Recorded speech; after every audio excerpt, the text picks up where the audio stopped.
வாழ்க வளமுடன். நலம் பயிர் சேனலுக்கு நண்பர்களை வரவேற்கிறேன். இன்னைக்கு நம்ம பயோ என்சைம் ஏற்கனவே எப்படி பண்றதுன்னு சொல்லியிருந்தோம் நம்ம இதுல. இப்ப அந்த பயோ என்சைம் ரெடி பண்ணது பாத்தீங்கன்னா ஒரு 90 நாள் முடிஞ்சிருச்சு. இந்த பயோ என்சைம் ரெடி ஆயிருக்கு. இதை எப்படி யூஸ் பண்ண போறோம், இந்த 90 நாளைக்கு அப்புறம் இந்த பயோ என்சைம் என்ன பண்றது, எப்படி யூஸ் பண்ண போறோம் அப்படிங்கறதெல்லாம் பார்க்க போறோம். முதல்ல 90வது நாள்ல என்ன கண்டிஷன்ல இருக்குதுன்னு பார்க்கலாம் வாங்க. இந்த மொதல் டப்பா 93 நாள் ஆயிடுச்சு. இந்த டப்பாவில் இருந்தால் எடுத்து இன்றைக்கி நம்ம பயோ என்சைம் பிரித்து எடுக்க போகிறோம். மற்ற 2 டப்பாவும் பாருங்கள். இந்த மற்ற 2 டப்பாவும் பார்த்திங்கன்னா 60 நாள் ஆயிருக்கு. பயோ என்சைம் பார்த்திங்கன்னா நல்லா ப்ராப்பராக ரெடி ஆகிட்டுருக்கு. பாருங்கள், செடிமெண்டேஷன் அந்த பல்ப்பெல்லாம் கீழே கரைஞ்சி விழ ஆரம்பிச்சிருக்கு. மேலே பார்த்திங்கன்னா நல்லா ஒயிட் லேயர் இதாக இருக்குது. கண்டெய்னர் நல்லா ஏர்டைட் கண்டெய்னராக இருக்கணும், காற்று உள்ளே போகாத மாதிரி பார்த்துக்குங்க. இந்த பயோ என்சைம் இது பார்த்தீங்கன்னா சாத்துக்குடி தோல் பயன்படுத்தி பண்ணியிருந்தேன். அந்த தோல் எல்லாமே நல்லா உள்ள கரைஞ்சி அதோட பல்ப் எல்லாமே அடியில் செடிமெண்ட் ஆயிருக்கு. நடுவில் பார்த்தீங்கன்னா அந்த லிக்விட்ஸ் இருக்கு. அப்புறம் அந்த சாத்துக்குடி தோல்லாம் பார்த்தீங்கன்னா நல்லா கொஞ்சம் குழஞ்சி போய் நல்லா கூல் மாதிரி கண்டிஷன்ல இருக்கு. இந்த பாக்ஸை வாங்க ஓப்பன் பண்ணி எப்படி இருக்குதுன்னு பார்க்கலாம். பயோ என்சைம் ப்ராப்பரா ரெடியா இருக்கா இல்லையா அப்படிங்கறத பார்க்க போறோம். இதை ஓபன் பண்ணி பார்க்கலாம். 90 நாள் கழிச்சு இதை ஓபன் பண்ணி பார்க்க போறோம். இப்ப இது உள்ள சில கேசஸ் எல்லாம் இருக்கும். அதனால ஓபன் பண்ணும்போது அதுக்கு நேரா ஃபேஸஸ் முகத்தை அதுக்கு நேரா இல்லாம பாத்துக்கலாம். ஓகே, ஓபன் பண்ணியாச்சு. வாங்க பார்க்கலாம்.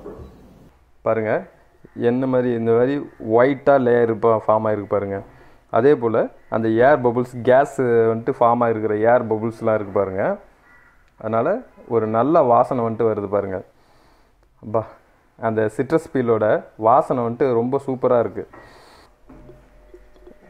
அதே போல் இந்த நம்மளோட பயோ என்சைமோட கலர் பாருங்கள், நல்லா இருக்குது. இப்போ இதை நம்ம ஃபில்டர் பண்ணி எடுத்துக்கலாம். பயோ என்சைம் பர்ஃபெக்ட் கண்டிஷனில் இருக்குது.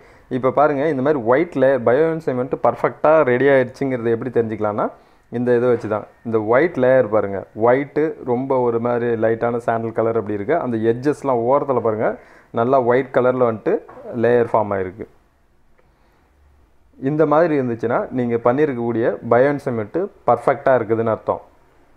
அதே போல் சில சமயம் பார்த்தீங்கன்னா அந்த பயோ என்சைம் சரியாக ஃபார்ம் ஆகலை அப்படின்னா ஒரு மாதிரி கருப்பாயிடும். கருப்பாயிடுச்சு, இந்த மாதிரி ஒயிட் லேயர் வரல, ரொம்ப கருப்பாக இருக்குது அப்படின்னா அப்போ என்ன பண்ணணும்னா, நீங்கள் திரும்ப ஒரு எந்த அளவுக்கு சர்க்கரை, நாட்டு சர்க்கரை சேர்த்திங்களோ அந்த பயோ என்சைம் ஃபார்ம் பண்ணுறப்ப அதே அளவு திரும்ப நாட்டு சர்க்கரை போட்டு கலக்கி விடுங்க. ஒரு 10லேருந்து 15 நாளுக்குள்ளார திரும்ப சரியாயிடும். அது இல்லை கருப்பு கலராக இல்லை, பச்சை கலராக இருக்குது,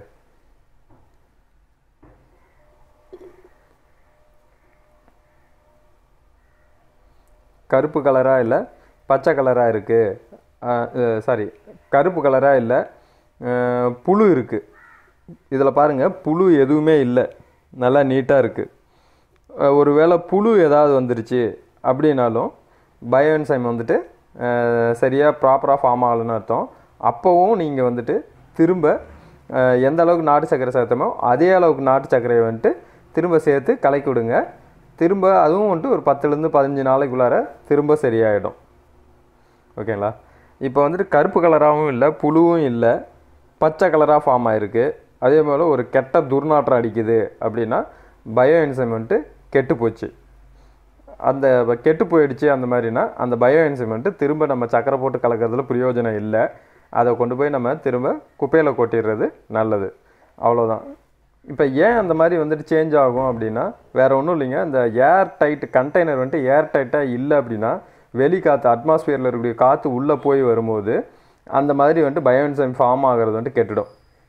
அந்த மாதிரி பிளாக் கலராக இல்லை புழு வந்துச்சு அப்படின்னா ஒன்றும் பிரச்சனை இல்லை. திரும்ப சக்கரை போட்டோம்னா அந்த பிளாக் கலரில் இருக்கக்கூடிய கெட்ட பாக்டீரியாக்கள்லாம் புழு உருவாகிறதுக்கான உண்டான கெட்ட பாக்டீரியாக்கள்லாம் இறந்து திரும்ப நல்ல பாக்டீரியாக்கள் உருவாகி நமக்கு பயோ என்சைம் திரும்ப ரெடி ஆகிடும். ஆனால் அதுவே பச்சை கலர் ஆகிடுச்சு, துர்நாற்றம் ஆகிடுச்சு அப்படின்னா அப்போ நமக்கு அந்த இதை திரும்ப சரிப்படுத்த முடியாது. அதை நம்ம கொண்டு போய் எங்கேயாவது குப்பையில் கொட்டிட வேண்டியது தான். இல்லை அப்படின்னா ஒரு குழி மண் வந்துட்டு நிலத்தை நல்லா தோண்டிட்டு அதில் கொட்டி க்ளோஸ் பண்ணிடுங்க.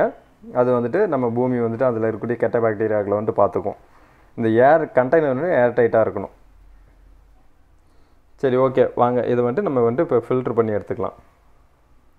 ஓகே, இப்போ இதை வந்துட்டு நம்ம வடிகட்டிக்கலாம். வடிகட்டுறதுக்கு இந்த மாதிரி ஒரு டப்பா ஒன்று எடுத்திருக்கேன். அது மேலே வந்துட்டு வெள்ளை துணியை வந்துட்டு வடியாக கட்டியிருக்கேன். நீங்கள் ஏதாவது வடி வச்சும் பயன்படுத்திக்கலாம். நான் இன்னைக்கு வந்துட்டு இந்த துணியை கட்டி வடிகட்ட போகிறேன். இப்போ இந்த பயோஎன்சைம் வந்துட்டு இதில் வந்துட்டு கொட்ட போகிறோம். எதுக்காகுதுன்னா இதில் வந்துட்டு 2 டைப் பயோஎன்சைம் நமக்கு கிடைக்கும்.